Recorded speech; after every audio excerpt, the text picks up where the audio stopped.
Assalamualaikum warahmatullahi wabarakatuh. Perkenalkan, nama saya Fatrohim dari program pengelolaan agribisnis perkebunan kelas pagi semester 2. Di sini saya akan menyampaikan beberapa materi terkait tentang kelapa sawit, dimulai dari penyemaian dan pembibitan, seleksi bibit dan penanaman, penyakit dalam kelapa sawit, dan hama dalam pembibitan kelapa sawit. Yang pertama yaitu penyemaian dan pembibitan kelapa sawit. Biasanya bibit-bibit dari perusahaan itu merupakan bibit-bibit yang berasal dari PPKS atau Badan Pusat Penelitian Kelapa Sawit. Karena apa? Karena bibit-bibit yang dikeluarkan oleh PPKS merupakan bibit-bibit yang sudah terjamin mutunya. Pembuatan bibit kelapa sawit itu dapat dilakukan dengan cara yang pertama, menyediakan atau menyiapkan biji kelapa sawit yang memang benar-benar sudah matang, dan selanjutnya biji tersebut dikupas dan dipisahkan dari kulit atau daging buahnya. Setelah itu biji direndam selama 5 hari, dan jangan lupa juga air perendaman itu diganti setiap harinya. Setelah direndam selama 5 hari, biji tersebut dikering anginkan selama 1 hari dan dilanjutkan dengan memasukkannya ke dalam plastik dan disimpan ke dalam ruangan yang bersuhu 29 derajat selama 80 hari. Jangan lupa juga selama 80 hari tersebut dilakukan penyemprotan kepada biji-biji yang ada di dalam plastik. Setelah 80 hari, biji tersebut akan mulai tumbuh, kecambah, dan tunasnya, dan siap untuk pindah ke tahap selanjutnya, yaitu tahap pre-nursery. Sistem pembibitan ada dua, yaitu double stage dan single stage. Biasanya perusahaan-perusahaan besar ataupun orang-orang yang sering melakukan pembibitan sendiri itu menggunakan sistem pembibitan double stage, yaitu pre-nursery dan main-nursery. Pre-nursery itu dari umur 1 bulan sampai umur 3 bulan, dan main-nursery itu antara 9 bulan sampai 12 bulan. Pemupukan biasanya pupuk-pupuk yang digunakan untuk tahap pembibitan ini yaitu urea sebanyak 2 gram per liter air untuk 100 bibit, dan pupuk majemuk sebanyak 2,5 gram per polybag. Pemasangan naungan juga sangat dianjurkan jika proses pengairan atau penyiraman tidak teratur. Jika penyiraman teratur, misalnya satu hari itu 2 kali, pagi dan sore, itu tidak perlu dipasangkan naungan. Yang kedua yaitu seleksi bibit dan penanaman. Seleksi bibit ini sangat dianjurkan agar sawit atau bibit kelapa sawit yang pindah dari pre-nursery ke main nursery itu merupakan bibit-bibit yang sudah memang benar-benar bagus, tidak abnormal, seperti misalnya tumbuhnya tidak tinggi, batangnya kecil. Itu tidak baik untuk dipindahkan ke dalam tahap main nursery. Karena apa?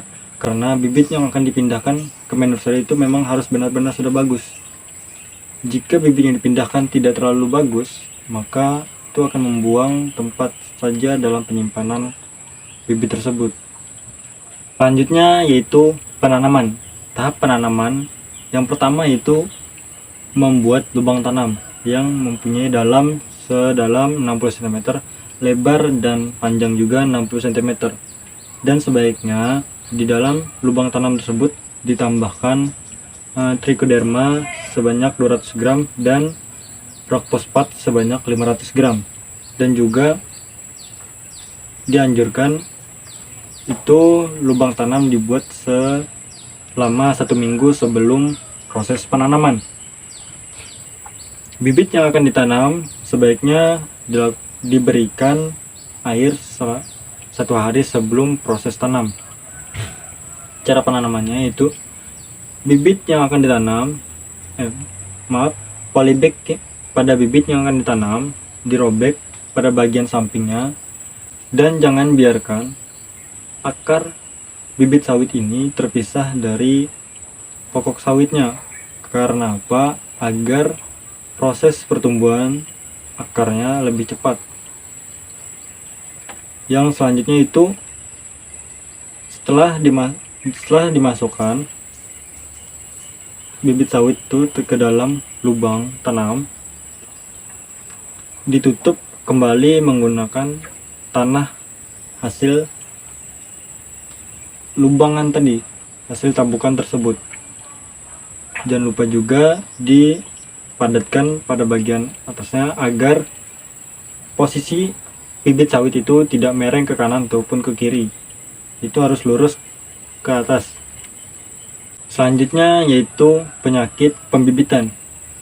Penyakit pembibitan ini tentunya banyak dalam kelapa sawit, yang dimana penyakit pembibitan ini mempunyai penyebab dan cara pengendaliannya masing-masing.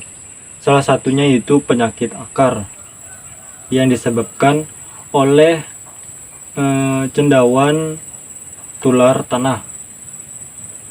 Yang cara pengendaliannya, yang pertama yaitu menggunakan tanah yang bebas dari penyakit. Yang kedua, tidak menggunakan tanah yang bekas dari penyakit. Yang ketiga yaitu menggunakan bibit sawit yang unggul. Dan yang keempat yaitu menyiramnya secara teratur, tidak terlalu berlebihan juga, agar akar tanaman tidak busuk. Yang terakhir yaitu hama pembibitan. Selain penyakit pembibitan yang terdapat pada kelapa sawit juga memiliki hama pembibitan. Hama-hamanya tentunya ada banyak, tidak hanya satu.